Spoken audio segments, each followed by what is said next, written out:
My family told me Christmas was canceled. Too expensive, my mom wrote in a text that came in around noon on a random December day. I remember sitting at my desk, reading it twice to make sure I understood. No big family gathering, no holiday trip, just us staying home, being financially responsible. I felt disappointed. Sure, but I also got it. Money was tight for my parents, or at least that's what they'd been telling me for 6 years. 5 hours later, my dad called, not to check on me or see how I was doing. He needed $3,100 for his car. Transmission was shot, he said. Couldn't work without it. Could I help? I said yes. I always did. That night I was scrolling through my banking app before bed when I saw it. A notification I wasn't expecting. A failed login attempt on my account. From an iPad. At 11:47 p.m., the location was my parents' house where I'd left an old iPad months ago for video calls. Someone had tried to break into my bank account. I knew it had to be Emily, my sister. I knew before I even confronted her the way you sometimes just know things. And when I did ask, she laughed it off. Said she was just trying to see if my Netflix password worked on her account, that I was being paranoid, blowing things out of proportion. That's when something shifted inside me. I didn't blow up. I didn't yell or demand answers. Instead, I went to my computer that night and opened a blank spreadsheet.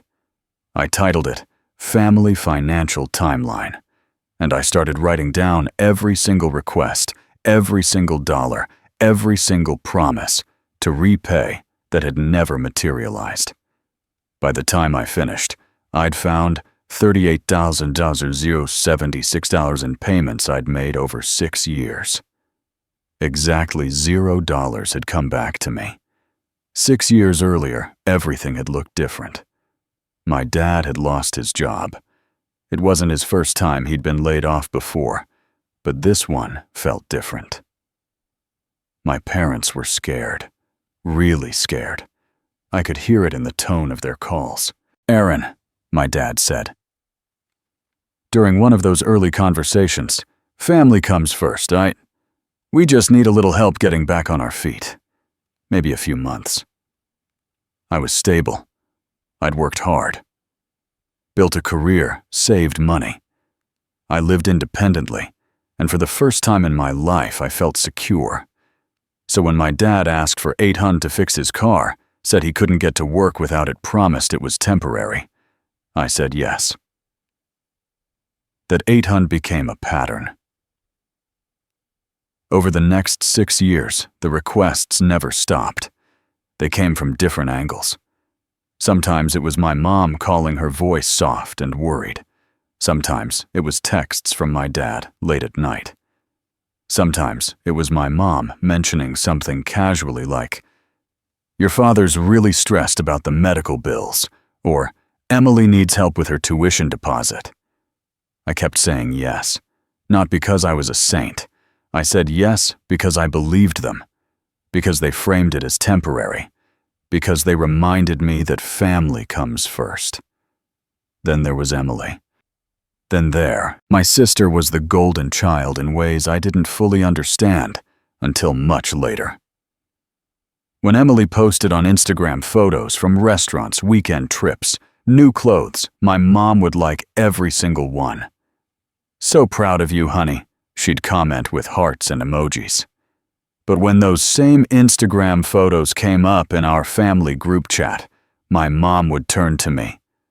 "Aaron, Emily's going through a lot right now. She needs stability. Can you help?" Emily never asked me directly. Not once. She didn't have to. My parents volunteered my money on her behalf. And somehow I was the one who felt guilty for not doing more. I watched her post photos from ski resorts while I was writing checks. I saw her dining at upscale restaurants, while my dad was telling me he couldn't afford his mortgage payment. My mom would tell me, "Emily's just trying to find herself," as if finding yourself required designer handbags and 2 vacations a year. But the worst part wasn't the money. It was how they made me feel when I tried to say no. "You're the only one who can help us," my mom would say. "Your father will lose everything. Where else are we supposed to turn, or from my dad? You're doing so well. Can't you just help a little? You won't even miss it." Every time I hesitated, every time I mentioned my own future, my down payment fund, my retirement savings. The response was the same. "That can wait. This is family. This is an emergency." I never learned to say no to an emergency, so I just kept paying.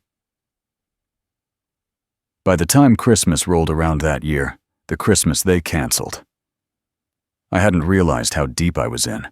I hadn't added it all up.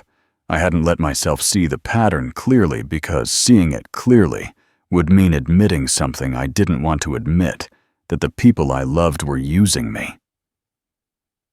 And then they tried to steal from my bank account, and I couldn't pretend anymore.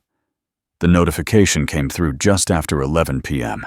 My banking app showed a failed login attempt from an unpit iPad at my parents' house. 3 attempts, all wrong passwords.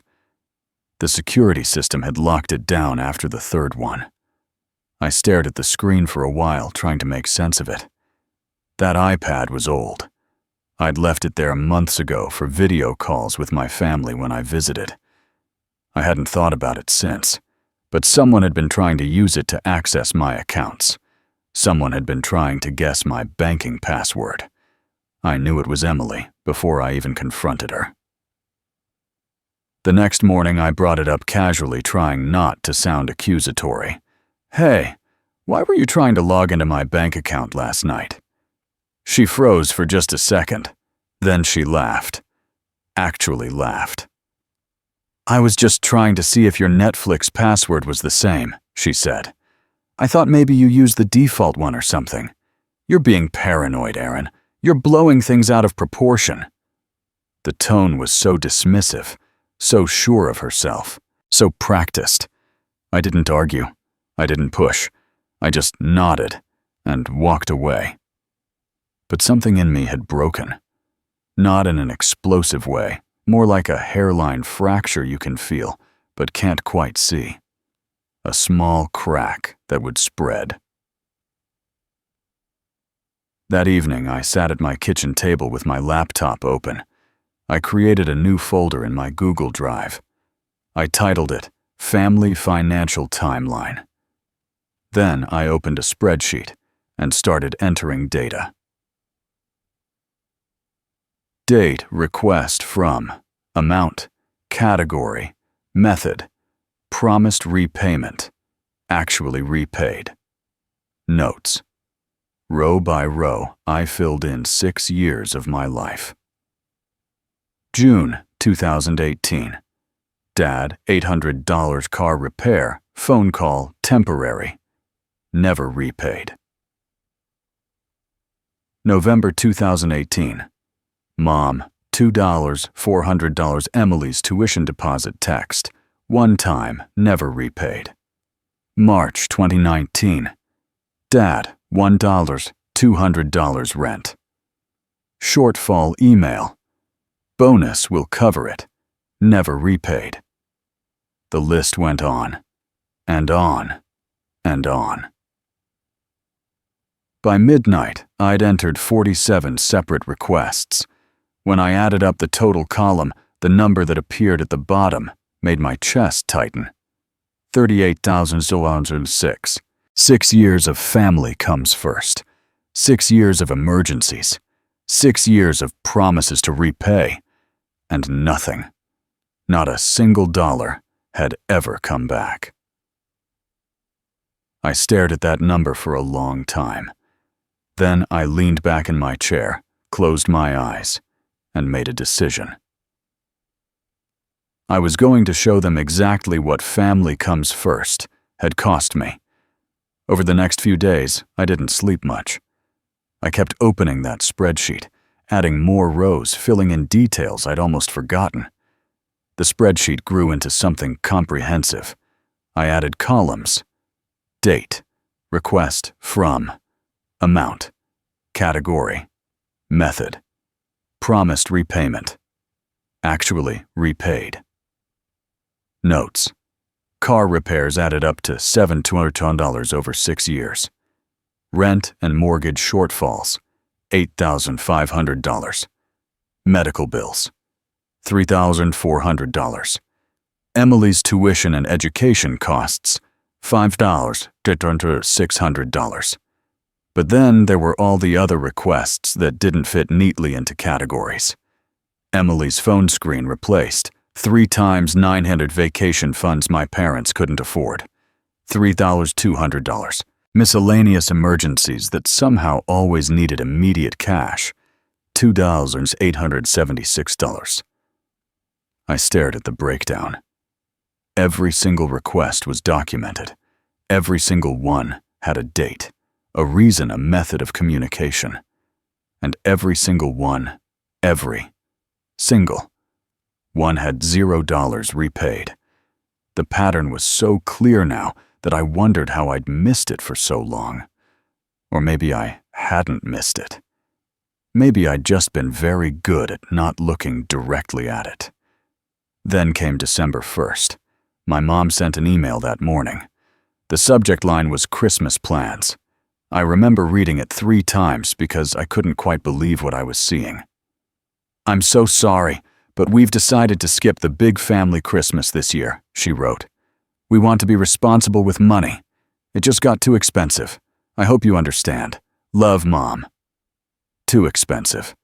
The family was going to be responsible. No big gathering. We'd all just stay home and be financially prudent. I felt disappointed, but I understood. I really did. Then, at 6:15 a.m. the next morning, my dad texted me. "Son, hate to ask, but the car transmission is worse than we thought. Well, a $500 estimate. Can you help?" At 2:47 p.m. that same day, another text from my dad. "Also, your mother's medical copay came in at $800. I know we just canceled Christmas, but this is medical. Can you cover it?" And then a text that came through my mom's phone. Emily's voice really asking if I could pay for her phone screen. It was broken, and she needed it for work. $300. So Christmas was too expensive to have as a family. But somehow my family had found $4,800 in expenses that only I could afford to cover. I didn't respond to any of the messages that day. Instead, I opened Instagram.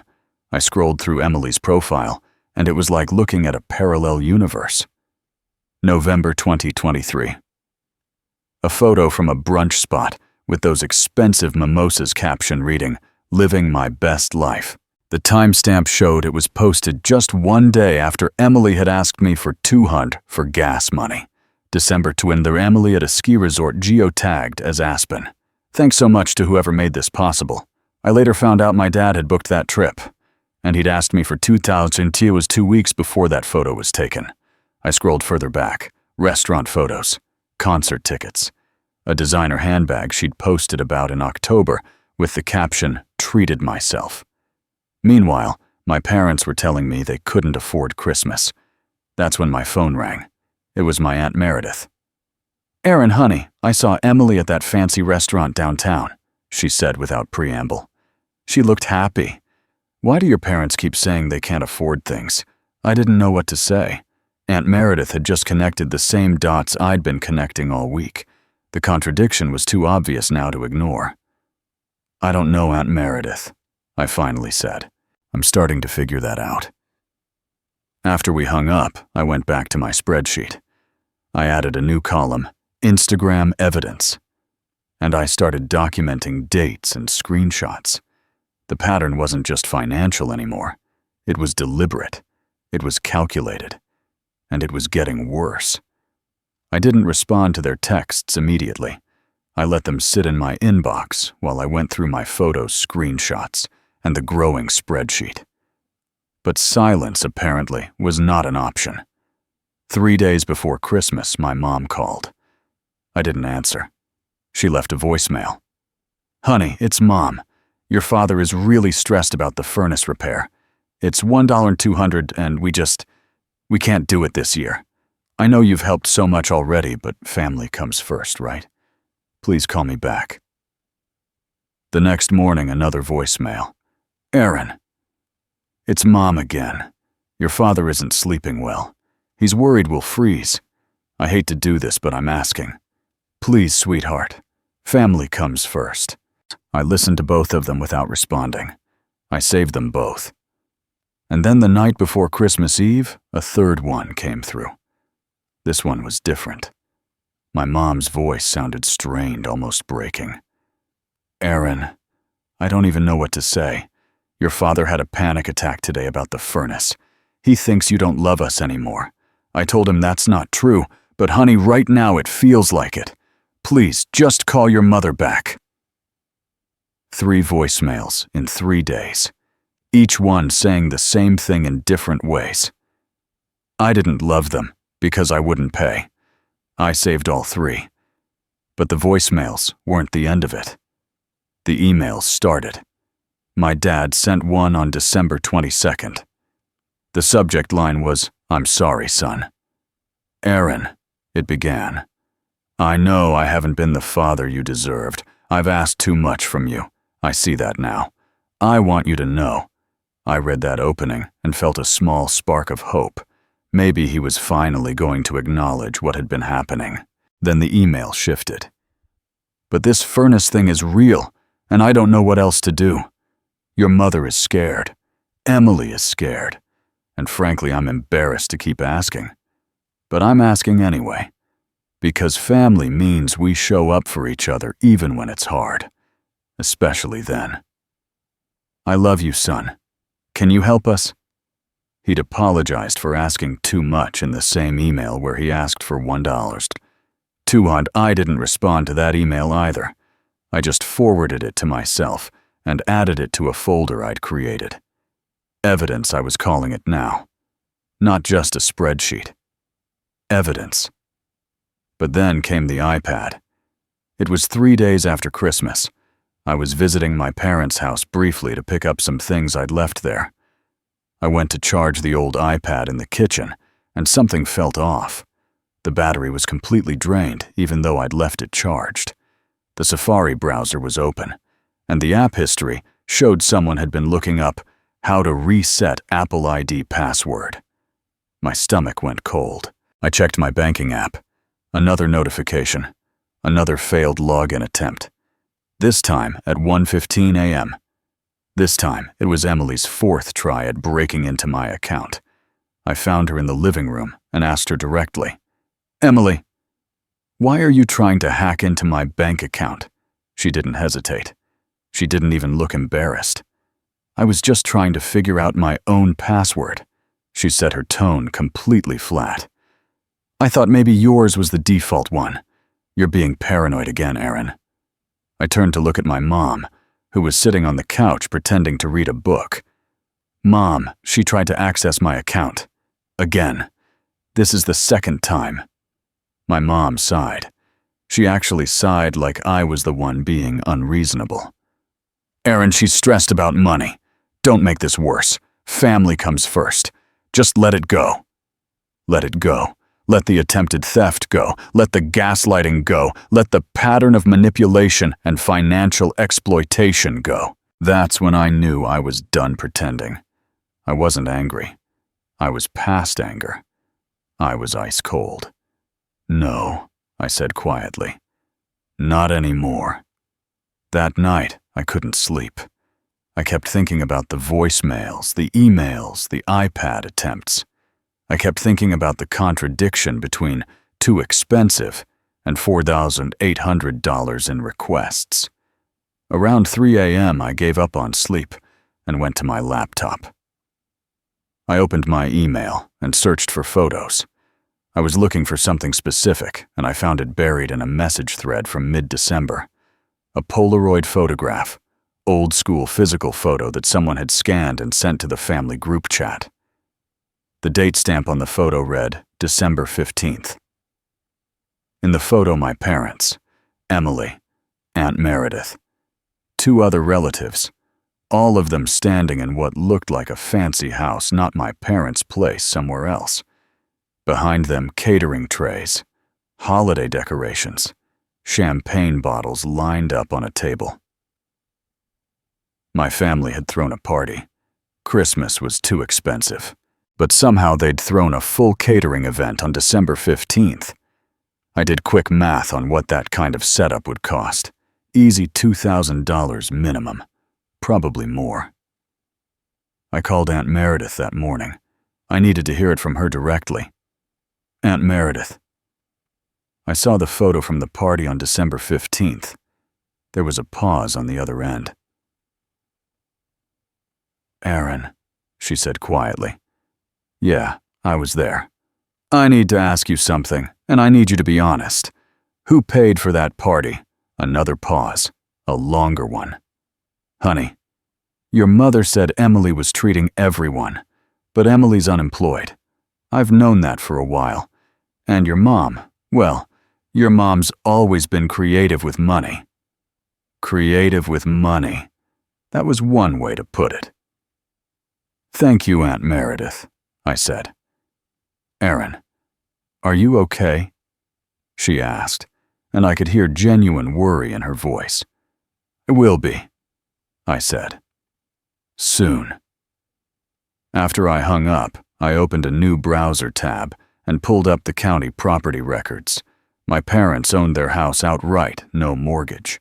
The property was worth roughly $4,000 in their area. I'd known they owned it, but I'd never really thought about what that meant in the context of everything else. Then I found the estate attorney letter. I'd seen it once months ago when I was looking for something else on my mom's desk. A draft. I'd only glanced at it, but now I searched my memory for what I'd read. In our will, we plan to leave the primary residence to Emily, as Aaron is financially independent and has his own resources. Emily was going to get a $4,000 house.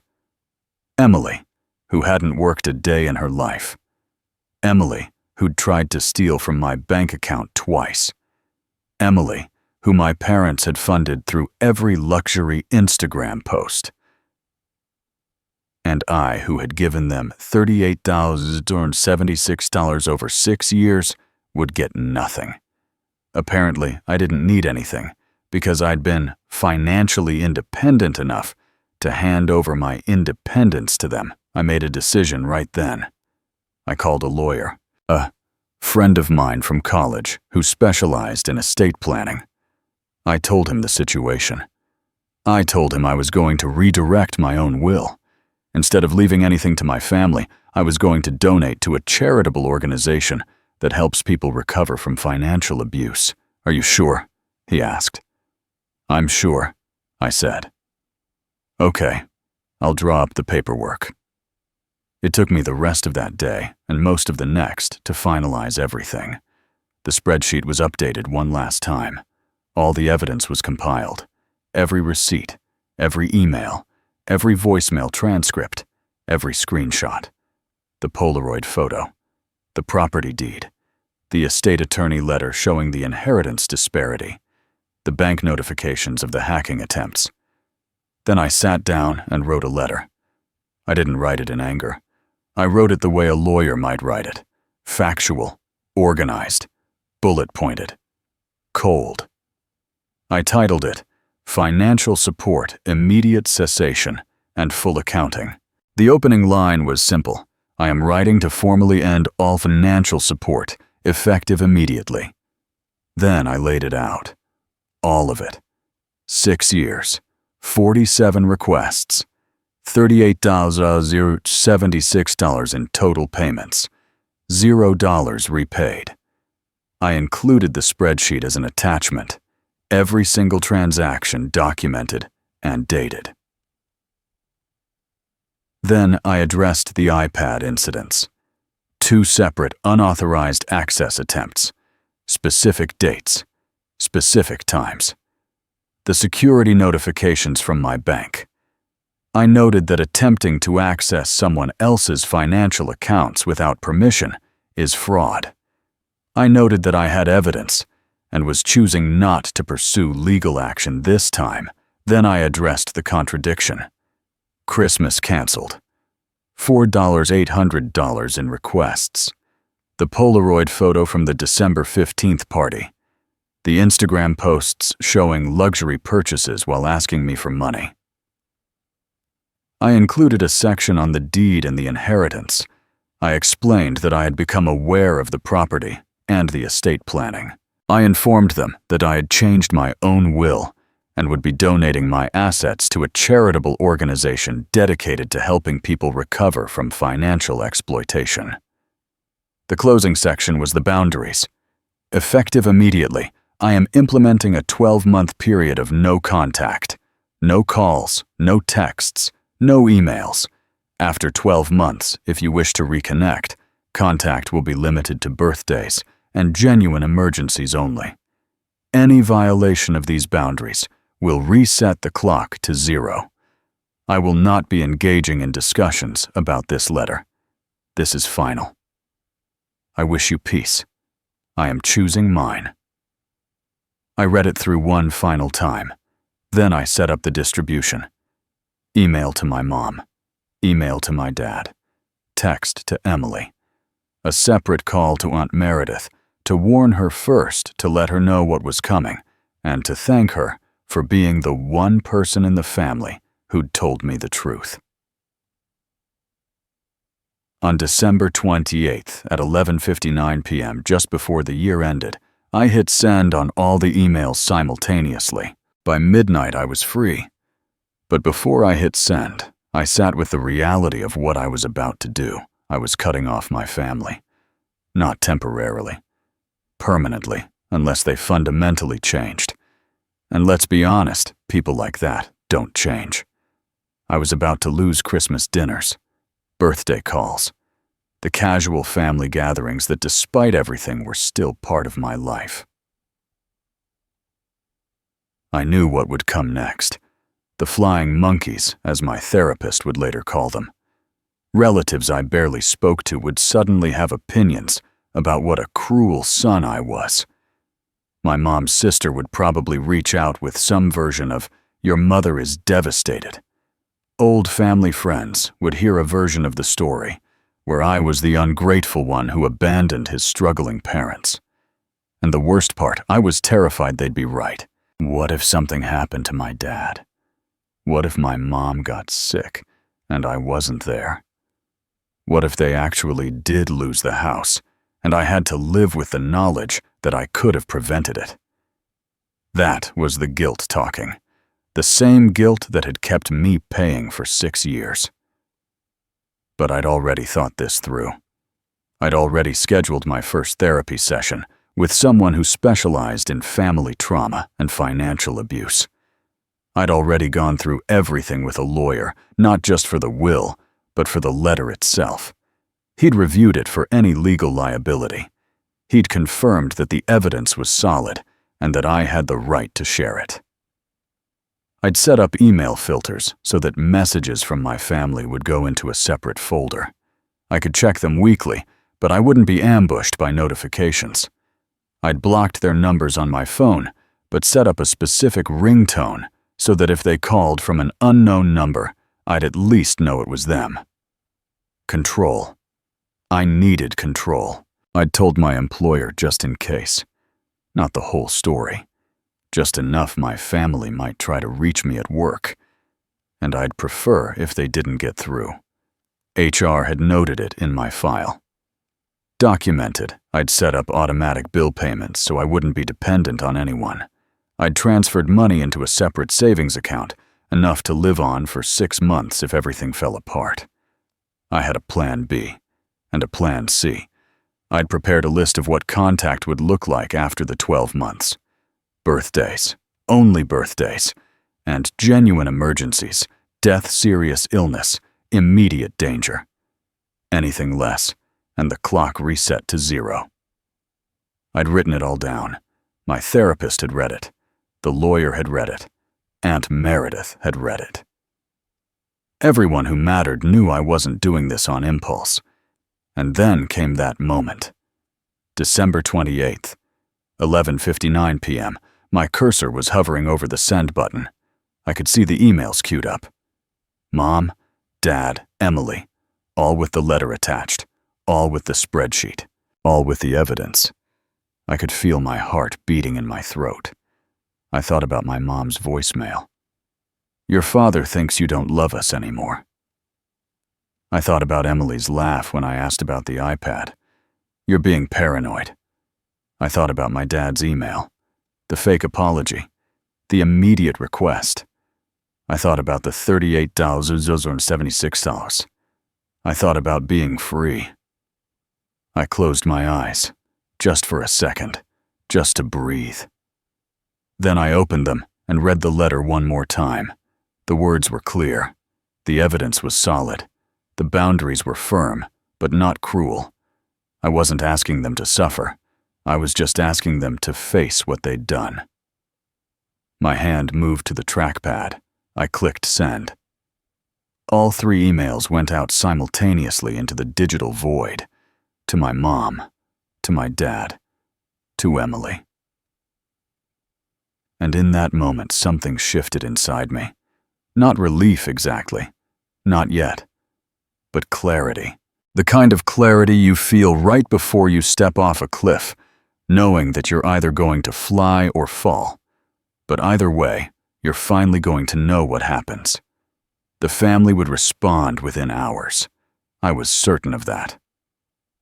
But I also knew something else with absolute certainty. I wasn't going back. The first response came at 12:14 a.m. on December 29th.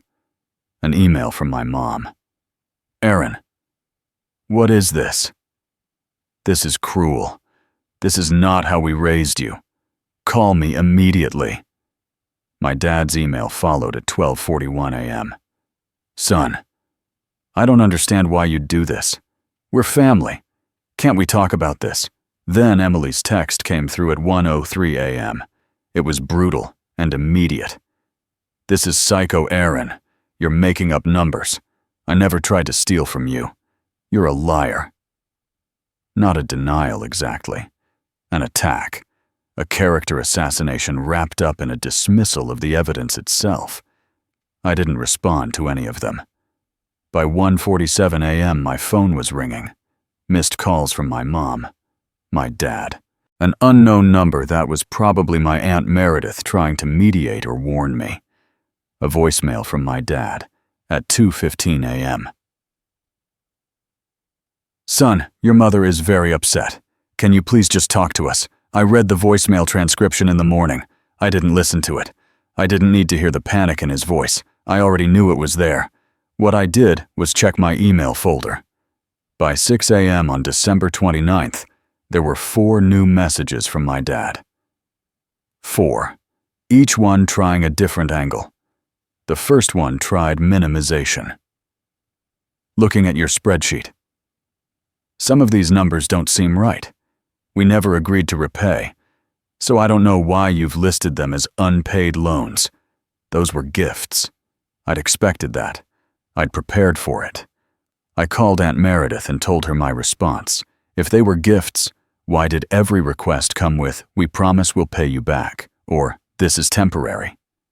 She passed that message along to other family members. By the afternoon, my dad's email sat unanswered, while the narrative started to fracture. Emily's response was escalation. Another text, this one at 9:15 a.m. You know what I was trying to access your bank account because you were going to steal from us first. I was protecting the family. You're the criminal. The projection was so complete, so absurd, that I almost laughed. She'd attempted to commit fraud twice, and now I was the criminal. My mom tried a different approach. A voicemail at 10:33 a.m. Aaron, I don't even recognize my son right now. You've turned this family upside down over money. Money doesn't matter. Family matters. The moral equivalence was staggering. Pointing out theft now meant I was the one who'd turned everything upside down. Asking for basic respect made me the problem. But here was the thing, none of their arguments stuck, because I had receipts for everything. Dates, times, amounts, screenshots, voicemails, emails, the deed, the party photo, the Instagram posts, the bank notifications, the failed login attempts. It was all there. Bulletproof and undeniable. They tried to gaslight me. I had evidence. They tried to minimize. I had specifics. They tried to project. I had a timeline. And then the family fracture widened. My cousin, who's closer to me in age than to my parents' generation, called me that afternoon. I almost didn't answer, but something made me pick up.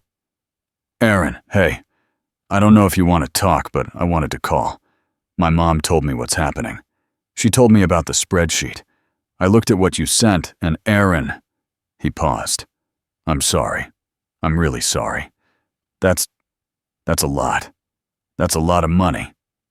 "Thanks for calling," I said. "I'm angry at your parents right now," he continued. "I remember asking them for help once years ago. They told me no. They said they didn't have it. But apparently, they had it for Emily. They just didn't want to help me." My cousin wasn't alone. Over the next few days, other family members reached out. An aunt I barely spoke to. "I saw what you sent. Your mother tried something similar with me about 15 years ago. I said no. I should have warned you then." Another cousin. "Your sister posted some Instagram story about ungrateful family members, and I almost threw my phone. Everyone who actually knows you knows you're not the problem here." And Aunt Meredith made a few strategic phone calls of her own. By January 1st, the family consensus had shifted. The narrative that my parents had tried to control, "Aaron is ungrateful and cruel," had been replaced with a different one. Aaron was systematically exploited and finally set a boundary. My dad sent one final email on January 2nd at 9:47 a.m. His tone had shifted from panic to resignation. "Your mother is very upset. Emily is upset. I'm hurt, but we're still your family. We hope you'll reconsider." I read it once. Then I moved it to a folder labeled Family. Do not respond. I set a reminder to review these messages monthly, but I didn't need to engage. The 12-month timer had started. They would have to wait. The silence that followed was deafening. No more calls, no more texts, no more emails. By January 3rd, my phone was quiet, in a way it hadn't been in 6 years. And for the first time in 6 years, I could breathe. 6 months later, I was sitting in a coffee shop near my new apartment. Not far from the old place, just far enough. A fresh start in the same city. I'd moved in late January, right after the 12-month no-contact period had officially begun. The changes were subtle but profound. My savings account had grown by $18,000. That's what I would have given away in those 6 months if I'd kept saying yes. $18,000 that was now mine. I'd used part of it to take a 2-week trip to Europe in April, something I'd been putting off for years, because there was always a family emergency that needed funding. I'd gone to Prague, walked around the old town square, sat in cafes and read books, and didn't apologize for any of it. My therapist had confirmed what I'd suspected. The patterns I'd experienced met the clinical definition of covert emotional abuse and financial exploitation. There was a term for it. Financial abuse. Knowing there was a name for what had happened, that it wasn't just me being ungrateful or difficult, changed something fundamental in how I saw myself. My mom had tried to reach out once in May. An email sent from a new address, probably thinking I wouldn't notice. The subject line was, "Your father is ill. We'd love to hear from you." I didn't respond. The boundary held. Emily had posted on Instagram in late May, a photo with the caption, "Family is everything." I recognized the subtext jab immediately, but I just scrolled past it. Didn't like it. didn't comment, didn't engage. In July, my dad made a call. I saw it ring through. I watched the notification appear. I didn't answer, but I texted back afterward, "I'm honoring the boundary. Please respect that." He didn't respond. Aunt Meredith still texted occasionally. Just small things. "Thinking of you. How's the new place?" I responded to her. Maintained that relationship. She'd been the only one honest with me when it mattered. The spreadsheet was still in my Google Drive. I didn't add to it anymore. I didn't need to. The work was done. The evidence had served its purpose, but I kept it there just as a reminder of what 38,0726 looks like when you add it all up. And the phrase, "family comes first," I'd stopped hearing it as a mandate. I'd started hearing it as a warning sign. Because now I understood, when someone says, "family comes first," what they really mean is, "I come first, and I want you to pay for it." I sat in that coffee shop and thought about the person I'd been 6 months ago. The person who couldn't say no. The person who felt guilty for having boundaries. The person who believed that being exploited was somehow proof of love. I didn't recognize him anymore. I'd changed. Not in a dramatic movie montage kind of way, but in the quiet, permanent way that comes from finally accepting your own worth. If you're reading this and you're the person funding everyone else's life while they treat you like a problem, I want you to hear this. Your boundaries aren't cruelty. Your no isn't betrayal. Your choice to protect your own peace is the most loving thing you can do. For them. For the people who depend on them. And most importantly, for you. I don't say family comes first anymore. I say I come first. It's quiet. It's clean. It's mine. And I've never felt lighter.